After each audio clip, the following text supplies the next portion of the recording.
You came back. That means I didn't suck that much.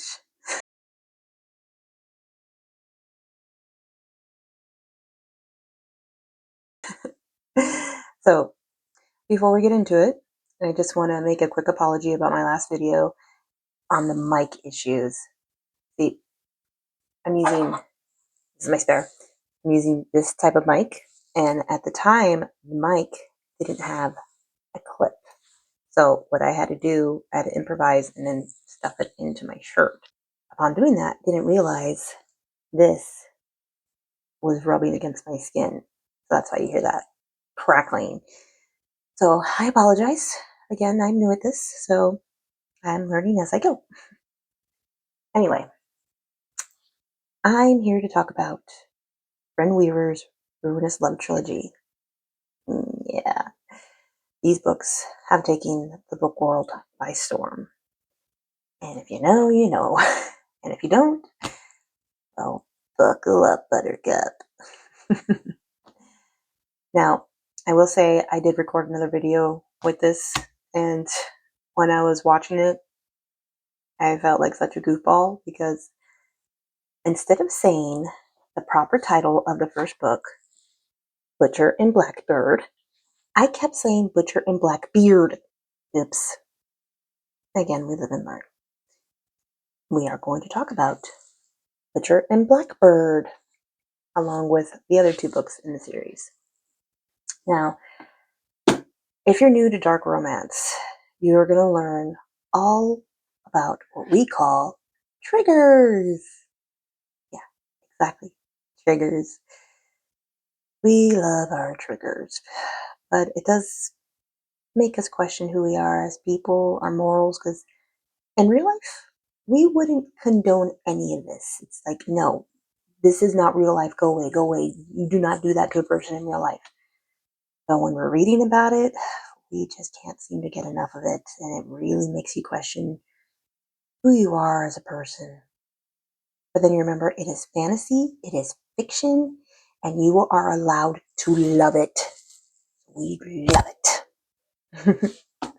So, with that, you do want to check your triggers, especially if you're new to dark romance, because yeah, it goes for a ride, but you just enjoy it so much. And Brynne Weaver does a really good job of listing down the triggers for each book. Each book has like a page and a half to 2 pages worth of triggers, so you'll know what you're getting into as soon as you get into it. And another thing about this series, that it is about serial unalivers who fall for each other. So just quick background into the world of Ruinous Love. It's primarily about 3 brothers, Rowan, Lachlan, and Fionn. And they all end up falling for their respective girls, who are just as equally dangerous, if not more dangerous.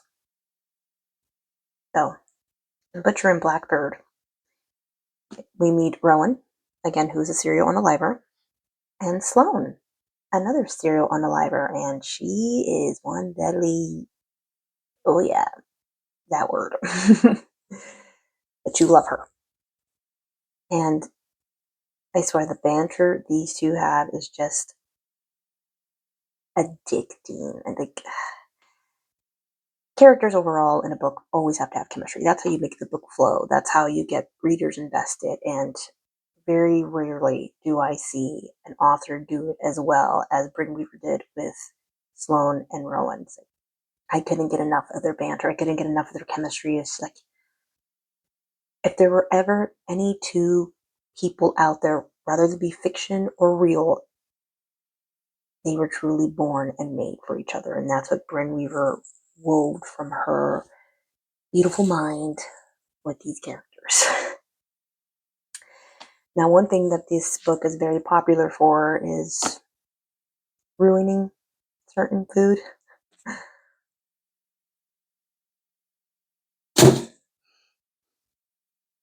Oh, come on! She's not sorry, so I'm not sorry either. But I still can't eat it. It was my favorite flavor. I still love you. Anyway,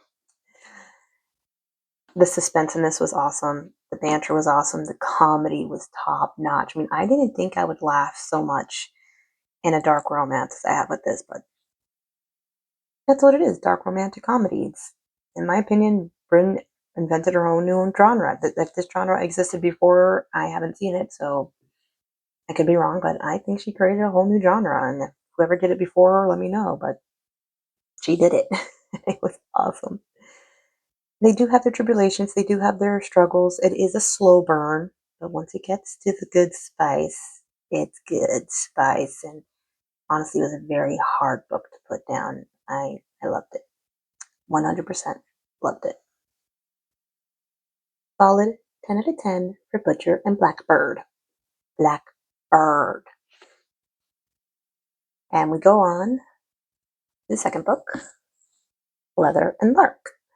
This one is about the older brother of the three, Lachlan, and Lark, who happens to be Sloane's childhood bestie. Now, this one was more slow burn. It took a little bit more time to get into, and I had a hard time staying invested into it because how much slower it took for these characters to grow into each other. But once you get there, you get there, and I enjoyed it. And for me, it was more coming to who you are as a person. It's not coming of age because these people are already adults. They already have careers. They already know who they are. But it's more coming to accept who you are in life. They're both serial unalivers, but one doesn't enjoy doing it. He does it as a means to an end, while the other loves it, but she has a hard time accepting who she is with it. It's hard for her to accept that this is who she is.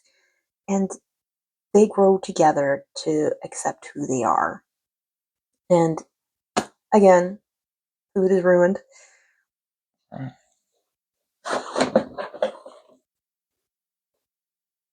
Oh, come on! Sorry, pizza lovers, but she does it. I'm not going to tell you how you have to read it. I have no problem eating pizza, but my husband is a different story. Sorry, sweetie. So, I will say that the character Lachlan, ooh, I also listen to the audio of these books. I love audiobooks, and the audio is so, so good. And let's just say that every time the narrator for Leather and Lark, the guy that narrates Lachlan, every time he says, Christ Jesus, I am so glad my husband is in the car with me because otherwise, yeah, let your imagination run wild. I love you, sweetie. But yeah, very suspenseful, very gripping, very spicy. But because it did take longer to get into, I have to give it an 8 out of 10. Even though Lachlan is my favorite of the three brothers, just it took too long for them to get invested in each other, in my opinion. I seriously had to force myself to stay within the story. But once it did get to that point where you know they were invested in each other, you couldn't put it down. So 8 out of 10 for Leather and Lark. And finally, we have Scythe and Sparrow. Now, this came out early last month, and oh, what a wait. But it was so worth the wait. Now, this one is about Fionn, who is the youngest of the Kane boys. That's their last name, the Kane brothers. And a girl named Rose. Now, Rose is actually new to the whole group. She's a traveling circus girl, or a carny. I'm not sure if that's the proper term, but she's a traveling circus girl. She ends up needing Fionn's help because he ends up being a doctor and he ends up taking care of her. And they build a friendship, a very strong friendship, and eventually they build a love for each other. And for me, this one had probably the most intense love story of the three because you saw them grow from the moment that they met up until the end. And for me, their love story is just more gripping out of the three. It was more intense. When they realized how they felt for each other, you want to stand up and cheer. Yes, yes, yes. And she does it again with this book as well. She ruins a certain food.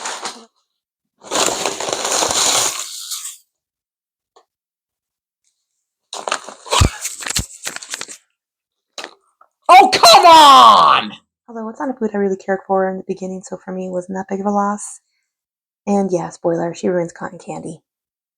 But does she really? If you read the book, then you know. Listening to the audio of this one, and whoa. I just say when we get to the chapter called Scratch, yeah, I think my husband wasn't in the car.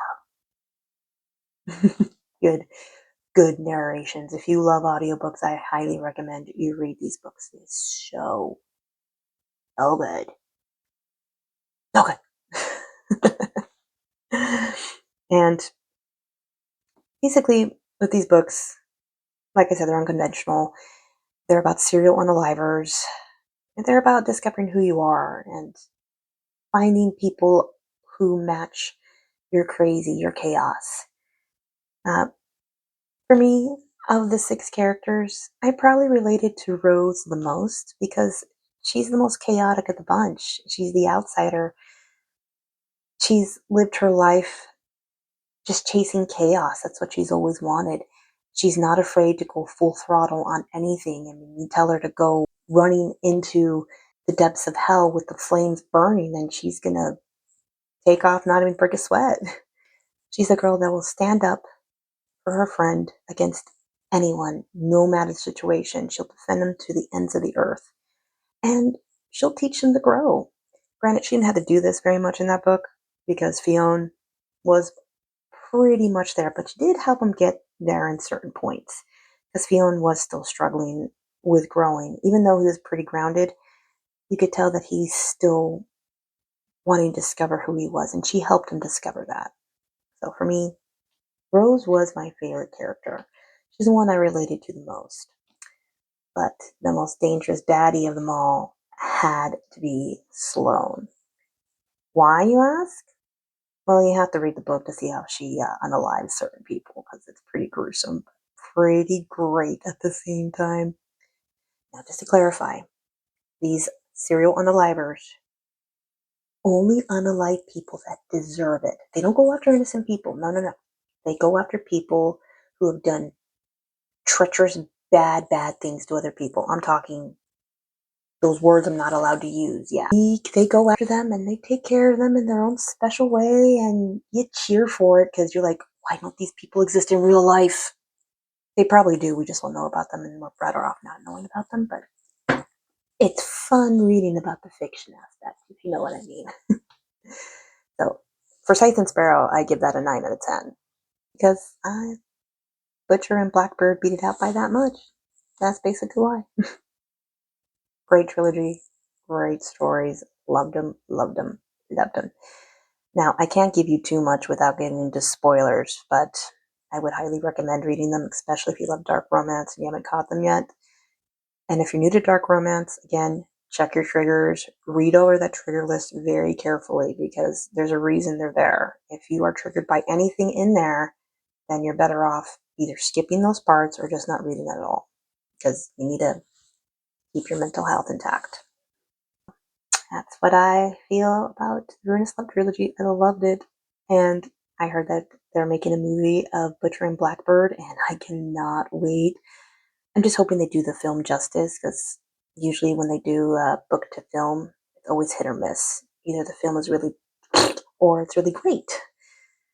Let's hope for the latter, and let's hope Brynne Weaver gets them to where they need to be to make sure it's really, really great, especially for the fans.